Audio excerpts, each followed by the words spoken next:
నమస్తే. ఇన్నాళ్ళు నన్ను సపోర్ట్ చేస్తూ, ఎంకరేజ్ చేస్తూ మీ ప్రేమని నాకు అందిస్తున్న ప్రతి ఒక్కరికి కృతజ్ఞతలు. అలాగే ఈ వీడియో కూడా ఖచ్చితంగా మీకు ఉపయోగపడుతుంది. లైక్, షేర్ అండ్ సబ్స్క్రైబ్ చేసి మీ సపోర్ట్‌ని నాకు అందించండి. అలాగే ఈ వీడియో పట్ల మీకున్న అభిప్రాయాన్ని కామెంట్ సెక్షన్‌లో కామెంట్ చేసి తెలియజేయండి. ఇప్పుడు వీడియోని చూద్దాం. నమస్తే. Welcome to our channel. నేను పద్మిని. ప్రస్తుతం మనతో పాటు ప్రముఖ ఆధ్యాత్మికవేత్త, ఆస్ట్రాలజర్, న్యూమరాలజిస్ట్, వాస్తు స్పెషలిస్ట్ తనిష్క గారు మనతో పాటు ఉన్నారు. మాట్లాడదాం. తనిష్క గారు నమస్తే అండి. నమస్తే అమ్మా. మేడం ఒక క్లయింట్ సిద్ధంగా ఉన్నారు మనతో మాట్లాడటానికి. మాట్లాడదామా? ఓకే అమ్మా. హలో. హలో. నమస్తే అండి. నమస్తే. నేను పద్మినిని మాట్లాడుతున్నాను. రెడ్ టీవీ భక్తి నుంచి. మేడం గారు తెలుసు, మిమ్మల్ని చూస్తున్నా. థ్యాంక్ యూ అమ్మా. అయితే ఎలా పరిచయం మీకు మేడం గారు? ఏ సమస్యతో మేడం గారికి ఫోన్ చేశారు? ఇవి నాతో పంచుకుంటారా? అదే అండి మేడం గారు, నేను సమస్యతో ఇలాగా నేను ఫోన్ ఓపెన్ చేయబోతుకి మేడం గారిది నా లక్కీ ఏటో మరి అదృష్టం కొద్దీ నాకు మేడం గారి వీడియో వీడియో ఛానల్ కనపడిందా? నేను సమస్యతో చూసాను, నచ్చింది. ఎందుకో ఆ సమస్య నుంచి ఆ మేడం గారు అయితే నాకు కరెక్ట్ ఏమో అనిపించింది. ఏం సమస్య అమ్మా చెప్పగలరా? అంటే పిల్లల గురించేలండి. పిల్లల గురించి. ఓకే. అంటే మా బాబు మంచి సంబంధం ఏదో అన్నట్టు నేను మేడం గారిని కన్సల్ట్ చేశాను. ఓకే. జాతకం పంపించమ్మా ఓ రోజు అన్నారు.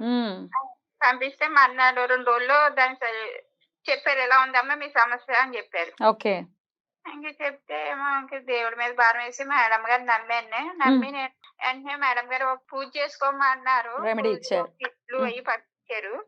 కానీ నా సమస్య కంటే అద్భుతమైన విషయం జరిగిందండి. మేడం గారు ఫస్ట్ ఏ దేవుని పూజ చేయమన్నారో అదే దేవుడి దర్శనం 3 నెలల్లో జరిగిందండి నాకు. ఓకే.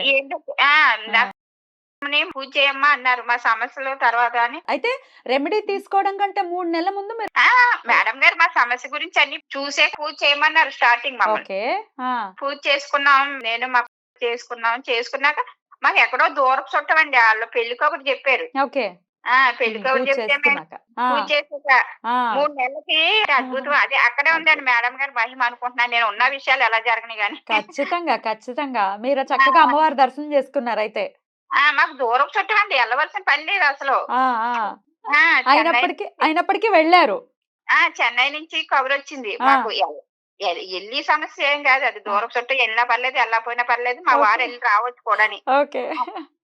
అలాంటిది ఇంకా ఏంటో ఆ తల్లి తీసుకెళ్ళిందో ఈ మేడం గారి మహిమ అండి. ఇంకా 100% అయితే వెళ్ళి అమ్మవారి దర్శనం చేసుకున్నారు. ఎలా అనిపించింది అమ్మవారిని చూసాక? చాలా మహిమ అండి. ఈ మేడం గారిలో ఏదో మహత్యం ఉంది, నేను చేసుకోవడంలో మహత్యం ఉందో మేడం గారు చెప్తారు. చాలా మంది చేసుకోమ్మా అంటే దర్శనం కరెక్ట్ గా చెప్పారు. 3 నెలల్లో మిరాకిల్ జరిగిందండి. ఇంకా మనం పెళ్లి మన దర్శనం అయితేనే నేను పెళ్లికి వస్తానని కండిషన్ పెట్టాను మా ఆయన గారితో. మంచి పని చేశారు. అంటే అలా కాదు, వెళ్ళే తీరా పెళ్లిలో పడిపోయి వాళ్ళు ఆ చెన్నై చుట్టాలు చూపించలేక ఏదో ఒకటి అవ్వచ్చు కదా. అవును. మొత్తానికి మేకి 3 నెలలు పూర్తయ్యేదాకా అమ్మవారి దర్శనం అయిందండి నాకు. అమ్మవారి దర్శనం అయింది. ఇంతకీ మరి సమస్య అనేది సాల్వ్ అయిందా? ఈ యంత్రం కూడా తెప్పించుకున్నాను నేను. ఆ యంత్రం పెట్టిన మా అబ్బాయికి జాబ్ వచ్చేసింది. Very good. మేము ఏప్రిల్ లో యంత్రం పెట్టాం. అంటే 3 నెలలు ట్రైనింగ్ అన్నారు. మే నాటికి ట్రైనింగ్ అవుతుంది. మేము ఏప్రిల్ లో యంత్రం పెట్టాం కదా, పర్మనెంట్ అవుతుందో అవదో అనుకున్నాం గానీ యంత్రం పెట్టిన నెలకి బాబుకి జాబ్ పర్మనెంట్ అయితే శుభవార్త. Very good. కంగ్రాచులేషన్స్. చాలా సంతోషం. కానీ మీరు జాబ్ రావటం కంటే కూడా అమ్మవారి దర్శనం అయినందుకు చాలా ఆనందంగా ఉన్నారనేది నాకు అర్థమవుతోంది. మెయిన్ అదే ఆనందం అండి. అంటే నాకు మెయిన్ అమ్మవారి దర్శనం. మేము పక్కన గుడికే వెళ్ళలేము. అన్నవరం ఒక 20 కిలోమీటర్లు ఉంటది. 3 నెలలు అమ్మవారి దర్శనం అయిందంటే చాలా మిరాకిల్ జరిగిందండి. చాలా సంతోషం అమ్మా. చాలా సంతోషం. నమ్మారు. మేడం గారు ఏదైతే చెప్పారో రెమెడీని త్రికరణ శుద్ధిగా నమ్మారో అమ్మవారు సంతుష్టులై ఖచ్చితంగా మిమ్మల్ని రమ్మని ఆవిడ ఆజ్ఞాపించారు అంతే. మిరాకిల్ అండి. ఆషాఢంలో వారాహి నవరాత్రులు చేసుకుంటాను నేను. మొన్న చేశారా? మామూలుగా 2 సంవత్సరాలు పెట్టి చేసుకుంటున్నాను. ఇది 3వ సంవత్సరం నాకు. అయితే మేడం గారి కిట్ లోనే నాకు వారాహి ఏ దేవుడు అంటే ఇష్టం, వారాహి కిట్ పంపించారు ఆవిడ.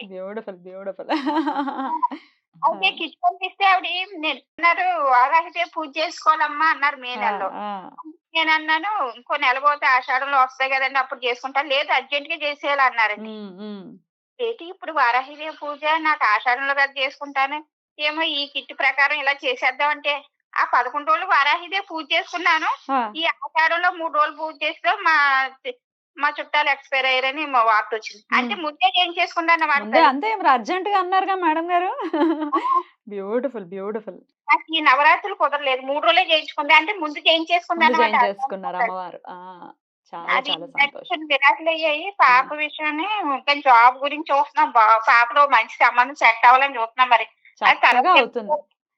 తర్వాత చెప్తికెళ్ళమ్మా ముందు ఈట్లి గురించి చెప్పు. అవును. చక్కగా అవుతుంది. చక్కటి వరుడొస్తాడు. మీ అమ్మాయిని బంగారంలా చూసుకునే పిల్లాడు రావాలని మనస్ఫూర్తిగా కోరుకుంటున్నాం. అన్నయ్య కోరుకున్న ఉద్యోగం రావాలండి. తప్పకుండా. తప్పకుండా. All the very best. చాలా అదే. చాలా సంతోషం. మీ రివ్యూ విని నాకు చాలా సంతోషం అనిపించింది. థాంక్ యూ అండి. ఎంత నిష్కల్మషంగా అవును. నాకైతే అనిపిస్తుంది. ఎందుకంటే అమ్మవారి దర్శనం అయింది. అమ్మవారి దర్శనం అయింది. 10 సార్లు ఇదే అన్నారు. వాళ్ళు ఆ! యాక్చువల్‌గా ఏందంటే ఆమె వాళ్ళ పిన్ని వాళ్ళ కూతురికి కూడా రెఫర్ చేశారు. ఆ! ఎందుకంటే ఈమెకి ఎంత బాగా అయింది. హ్మ్. వాళ్ళేదో సమస్యలో ఉన్నారని చెప్పి ఒక్కసారి మాట్లాడండి మేడం. నాకు ఆమె ఒక 5 టైమ్స్ కాల్ చేశారు. నేను కొంచెం వేరే వర్క్ బిజీ ఉన్నాను. తర్వాత మాట్లాడితే నంబర్ ఇచ్చి మాట్లాడండి. ఆమెకి రెమెడీ ఇవ్వాలి మీరు అట్లా అంటే తప్పకుండా చేస్తాం అని చెప్పాను. హ్మ్. అంటే ఈమెకు బాగా అయింది అనేది ఈమె కంటి ముందుగా చూసారు కదా! హ్మ్. సో, అందుకని వీళ్ళు కూడా ఏందంటే మళ్ళీ వేరే వాళ్ళకి రెఫర్ ఇవ్వడం అంటే చాలా మందిలో ఏందో బాగా అయిన తర్వాత వాళ్ళు ఫీడ్‌బ్యాక్ చెప్తే వాళ్ళకి మంచిగా అనిపిస్తుంది. అందుకే ఇప్పుడు కూడా తప్పకుండా. మనం ఇప్పుడు మాట్లాడిచ్చింది కూడా మాట్లాడేదే దాని గురించి కదా! అవును. హ్మ్. ఈళ్ళు కూడా వేరే వాళ్ళు మాట్లాడింది చూసిదే వచ్చారు. రైట్. చాలా చాలా సంతోషం. ఆవిడకి అమ్మవారి దర్శనం అవ్వటం, ఆవిడ అవును. సమస్యలు సాల్వ్ అయిపోవటం. ఆవిడన్నట్టుగా ముందే చేయించేసుకున్నారు. మీరన్నారు కదా! అవును. అర్జెంట్‌గా చేసేసేయాలని చెప్పి. అవును. జాబ్ రిలేటెడ్ ఇష్యూతో వాళ్ళు అవును. అది వాళ్ళ ఖచ్చితంగా బాబుకు. జాబ్ అనేది అవును. వచ్చేసింది. చాలా సంతోషంగా అవును. ఉన్నారు. వాళ్ళ అమ్మాయి పెళ్లి విషయంది కూడా ఫిక్స్ అవ్వంగానే మళ్ళీ లైవ్‌లో మాట్లాడతామని ఆమెకు చాలా సంతోషంగా చెప్తున్నారు. రైట్. సో, అది కూడా అయితది. రైట్. సో, సమస్యలు ఏమున్నా ఈ సమస్య నుంచి బయట పడలేకపోతున్నాం. ఎంతో మంది దగ్గర తిరిగేసాం. మాకు తెలీదు. ఏం చేయాలో తెలియట్లే దిక్కుతోచని పరిస్థితిలో ఉన్నాము అనుకుంటే వన్ ఫైనల్ అంటే ఇంక ఈవిడనొక్కడిని కలుద్దాం అనుకున్నప్పుడు మేడం గారిని కలవండి. డెఫినిట్‌గా మీ సమస్యల నుంచి బయటపడతారు. Right madam. Thank you so very much. నమస్తే. నమస్తే అమ్మ.